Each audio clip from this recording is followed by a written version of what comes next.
Hey, what's up guys, it's Nick and welcome back to Dishonored. In the last episode, we left off with arriving at Lady Boyle's estate, dueling a furry, and agreeing to kidnap Lady Boyle so this guy can love her forever. Not a great deal for her. Anyways, let's get into the episode. After I dealt with that extremely impatient man downstairs, as seen in the last episode, I went back upstairs to the kitchen. One of the maids gave me a weird look and I let everyone in the room know I did not appreciate that. Some would say I overreacted, but I would argue I'm just asserting my dominance and continuing to climb the ladder to pimp status. The situation got a little complicated where in the middle of my cleanup, a guard came in and I pulled a fast one on him when I went to say hello. Eventually, after sneaking around and crouching for about an hour, absolutely destroying my knees in the process and making a pleasing amount of profit, I got in a bit of trouble and before I knew it, most of the guards were dead. When I went downstairs, everyone was on the ground, including Lydia. Well, that was disappointingly easy. Let's go, Lydia, you got a date. Luckily, it wouldn't just be that easy because apparently some of the guards weren't dead but just sneaking around and stalking me. But now that I've decided to take Miss Boyle, they decided to reveal themselves. With the sudden entrance of guards came one of the most epic action scenes in Hollywood, rivaling most, if not all, action movies ever made. It was truly an exciting sight. After they were all dead from my supreme combat skills, I took Lydia downstairs and gave her to psychotic Lord Brisby. Oh man, this is a sad sight. Okay, have fun you two. When I went back outside, I saw people were engaging in conversation, and some guards were ready for any action, completely unaware of the events inside the mansion. Well, they're gonna feel like some damn idiots when they find out, that's for sure. After that, I escaped the estate to Samuel's boat and we celebrated another victory, heading back to the pub. When we got back to base, I went to speak to Lord Pendleton and confronted him about the whole duel situation I had to endure last episode. That really wasn't cool, man. He almost completely brushed it off, just saying, "Whoopsie daisy, my bad bro," and I frustratingly went back to Havelock and Martin. They told me that we were close to being done and all I had to do was kill the Lord Regent and it would all be over. My final mission was to go to Dunwall Tower where the Empress was murdered and where this mess all began. Once I bought all the necessary supplies with my rightfully earned stolen money, I was back on the boat yet again and we were on our way. Once I got to the tower, I made my way through the many guards, executing masterful moves of combat and even severing people in fucking half. I almost feel bad about that. No one truly deserves to be sliced up into apple slices like that man. I eventually got inside the huge mansion of the Lord Regent that completely lacked any soul or personality, making it a depressing space where the Regent could continue his heinous crimes to humanity. A perfect spot for him. I also heard him talking to a guard, wanting to make sure no one could get to him, and the guard promised that no one could. Yeah, sorry man, that's not gonna be the case. That same guard that reassured him that everything would be okay got his head taken clean off his shoulders about 20 seconds after his heartwarming conversation. How ironic. I then went to the basement and killed some innocents in no-script-nick fashion, and strategically snuck my way through the fucking neighborhood-sized house, slowly picking off everyone one by one. Soon after I entered the premises, it began to look like a graveyard rather than a heavily guarded house. Basically, the dude doesn't know it yet, but he's fucked. When I was going through the house, making sure that there was absolutely no one left alive, I found a strange man called the Torturer, according to the game, just mutilating a body. That's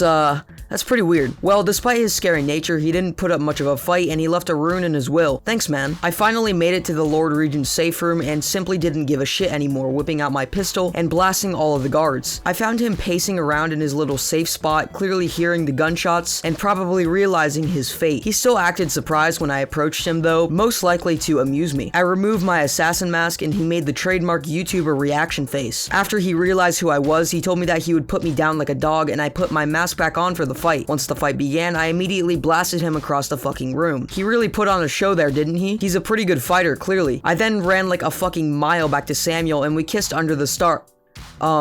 We went back to the Hound Pit's pub. No romantic shit involved. After we got back to the bar, it was time for celebration. We had finally succeeded, and after all of my work, Emily could finally be the leader, and we could go back to our normal life and fix society. Emily asked me if I had killed anyone, and I nodded profusely. I wanted to let her know what being the Empress really cost. It's lives, bitch. Your 4-2 ass cost hundreds of lives. Just wanted to let you know. But then we celebrated, all of us in the bar, and it was a good old time. After the party, I was told to go rest in my bed before Emily was made Empress, but when I went up to bed, everything seemed a bit strange. It felt a lot like my 4th birthday party when I got hammered off shots with my boys and passed out. After waking up, I realized what was wrong. The guys I trusted the whole time had fucking poisoned me. Those bitch fucks took me out after all the work I had done for them. All of the shit they put me through was for their own benefit. I had a slight advantage because they believed I was lying on the floor dead as hell and forgot that Corvo doesn't die that easily. When everyone left the room, only Samuel stayed, and I found that the reason I didn't die from the poison was because he only put half half the lethal amount of poison in my drink instead of all of it. Ah, Samuel, I knew that kiss under the stars meant something to you. He told me that they turned on me because they couldn't control Emily if I was around. He then left me there wishing me good luck on saving Emily. Alright, guess you're not that much of a help. When I woke up, I saw some of those teleporters again talking about how they were bringing me to someone named Dodd, who was the assassin who killed the Empress, and that he would decide if I lived. I was taken very slowly through the swamp and finally to Dodd, who was exactly the same as every other villain in this game. Calm, evil, and ugly as fuck. I then passed out and arrived back at the empty space with the dude who looked like his name was Desmond, and he recapped me on the current events. This is like the most useless guy I've ever met. Like, dude, you're an actual god of sorts. Just give me fucking something, man. When Dennis was done speaking, I woke up in a very poorly guarded pit because the roof part was partially made of wood and I destroyed it pretty easily. Way to go, Dodd, you fucking doofus. When I went to find the guard that locked me up, I found that he had fallen into a different hole. What a dumbass. Everyone make sure to point and laugh at him in the comments. When I got out of the prison, the outside wasn't much better because there were plants spitting shit at me, piranhas, and an army of teleporting assassins. They put up good fights, but in the end, they were simply no match for me. It's not their fault, it's just that I basically have limitless power. Although there was this one that genuinely gave me a jump scare because when I shot him, he teleported right in front of my fucking face and I could smell his hot breath, which prompted me to swiftly take care of him. Damn, dude, you need to brush your teeth every once in a while. Eventually, I found Dodd and rushed in there hoping to catch everyone off guard, but I didn't succeed in that regard, but overall won the fight. It was long, difficult, and truly epic, but in the end, just like always, blood was sprayed everywhere, none of it mine. When I defeated Dodd and he had lost about 20 gallons of blood, he teleported away, and I had to decide his fate. Oh, you have something to say? Okay, convince me to spare you. For my life.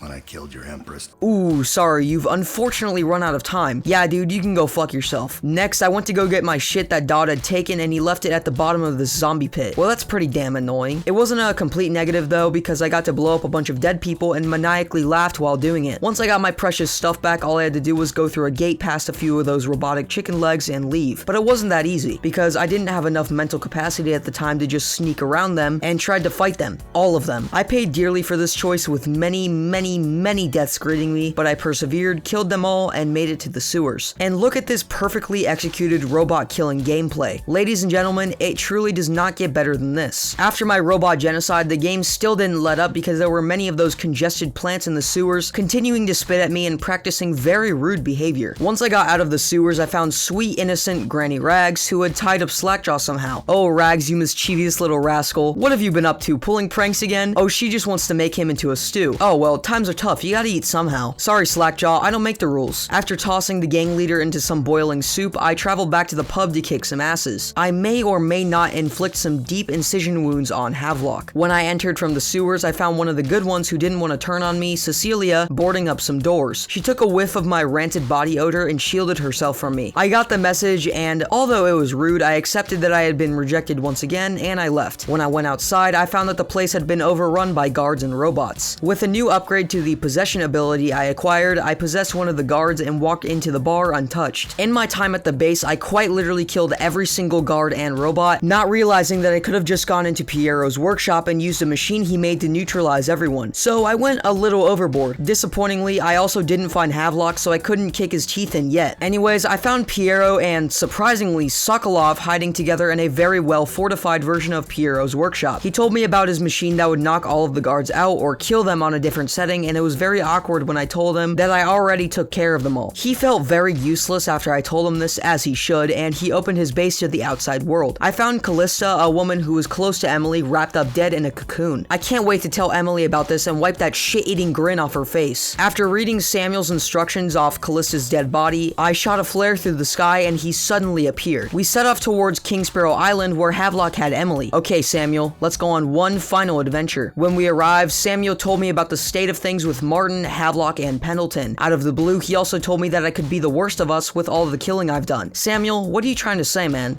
I don't like what you've become. No better than these traitors. That's why I'm gonna tell them you're coming.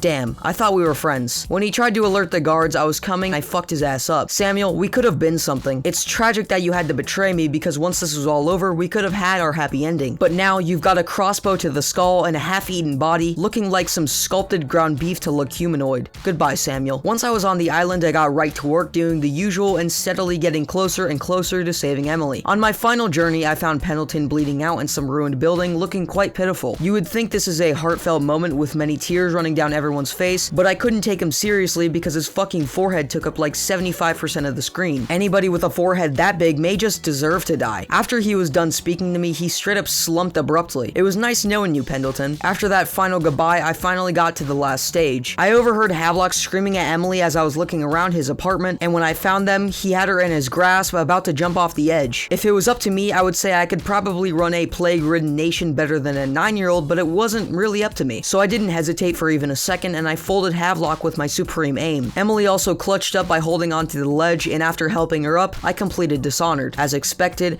Emily Caldwin had trouble controlling a nation that was falling apart, but with Corvo's help, she did her best to restore order. Of course, she's still a fucking 10-year-old, and the world went to shit. Go figure.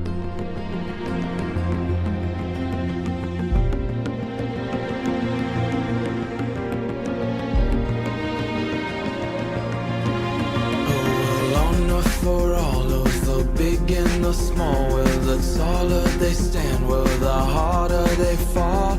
We live for today, but we die for the next. With blood in our veins, in the air, and our chest, oh, we step into war with our hearts on the line.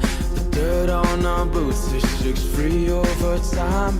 Music invades, the violence slows, the darkness arises as the sun goes. Love is a distant aroma at best, a withering smile that's stuck deep in your vest. The night air, it wraps its fingers around your body, it shakes from a now distant sound. Oh, the sound of her voice, a sweet symphony, played over and over until you are free. The music invades.